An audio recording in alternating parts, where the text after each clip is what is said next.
ask your question again. Yeah, I'm ready. All right, so That's if we have a person from every religion, that's the perfect example from each religion, and they all pass away at the same time. Right.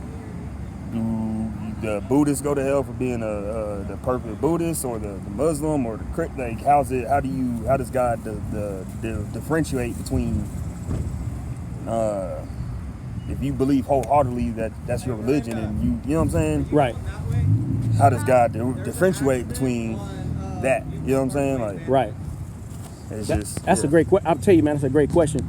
But all right, let me just say this. You know what direction we go to get to Tulsa?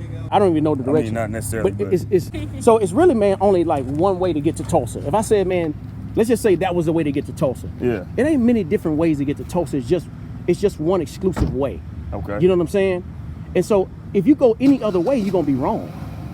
That makes sense? Yeah. So Jesus says, I'm the way, and I'm the truth, and I'm the life. He says, no one gets to heaven unless they come through me. You know what he's saying? Basically, like cutting off every other religion. Uh-huh. Now, let me tell you why he said it. He's lying, he's a lunatic, or he's Lord. Let me give you why I believe what he said is true. Okay. Just name any other religion in the world, and you'll see, how do they say to get to heaven? I'm not sure. Well, it's more about, if you be a good person, you can get to heaven. Yeah. If you classify every religion, just try to be a good person. To the basic. Right. Yeah. But when I went over the commandments, what did I just show y'all? You can't be good. Got you. That's why Jesus says you can't be good. That's why you need somebody to step into your place, kind of like a filter, like a buffer. A buffer. Got you. Because you can't go from you to God by trying to be good. Let me give you an example of what I mean. Who killed Jesus? You have any idea who killed Jesus? Jewish people. Yeah. Romans. I tell you who killed Jesus is you killed Jesus. And I killed Jesus because he went to the cross because I sinned. Now, let me give you a scenario. You love your family, right? Yeah. It's a bad illustration. Don't get mad at me. All right. If somebody was to kill somebody you love in your family, how much money could they do to pay you off? None. You'll get angry. Right. Well, based on what the Bible says, if we sinned, somebody got to pay the price. Either you pay for it or somebody else pay for it. You can't pay for it. You're going to go to hell to pay for it.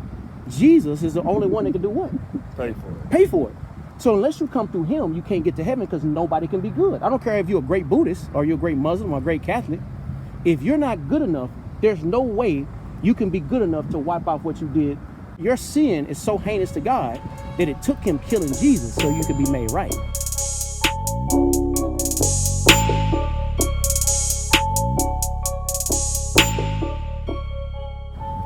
That's what separates Jesus and every other religion in the history of the world. Is every other religion in the world says do the best you can to try to get to heaven.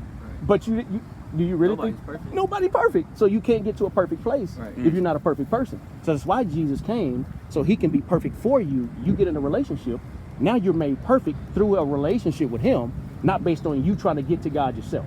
That's the central message. So that's why he's the most interesting human being on the face of the planet. So either he's lying about what he said, he's a lunatic or Lord. There's so many Buddhists that have come to Jesus in the last 10, 15 years. Yeah. So many Muslims, so many people that are outside different religions that has come to Jesus because they recognize religion just kind of makes you do what? The rules makes you do what? You can't keep them.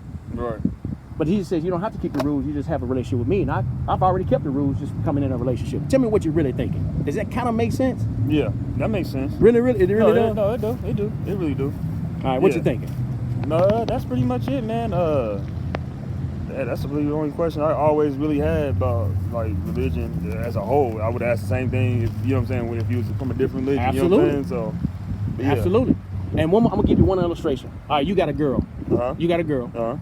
Now, how many times have your girl done something wrong or broke something in the house? How many times have she done something wrong? Who knows? You gonna disown her just because she's not keeping the standard? Nah. Your blood is covered under her. I don't care what she does, she always be your daughter. Right. I don't care how bad she is. Right. Now, your love for her is not based on her actions. All right. Her love is based on your love for her, not her love for you. Right. Make sense? Yes, sir. So my kids break stuff around the house all the time, but I'm not kicking them out. Right. So when you become a son of God, a child of God's, how many things can you do wrong to get out of that relationship? As many as possible. You'll never get out of a relationship because you have been born again. I don't care how bad you are, you're covered under his blood. When religion says, I have to perform to keep my daddy's affection. Got you. But Jesus says, you can't ever keep my perfection. You can't ever keep it. That's why you need a relationship. I don't expect you to keep it. I don't expect you to keep it because you're not perfect. Gotcha. That's why you need that relationship. There's nothing I can do to get out of that relationship with Jesus based on my actions. Now he can get a little upset at me, but he's never gonna reject me because I'm his son. Does that kind of make sense? Yeah, no, that makes sense. The most exclusive, interesting man that ever lived on the face of the planet is Jesus Christ.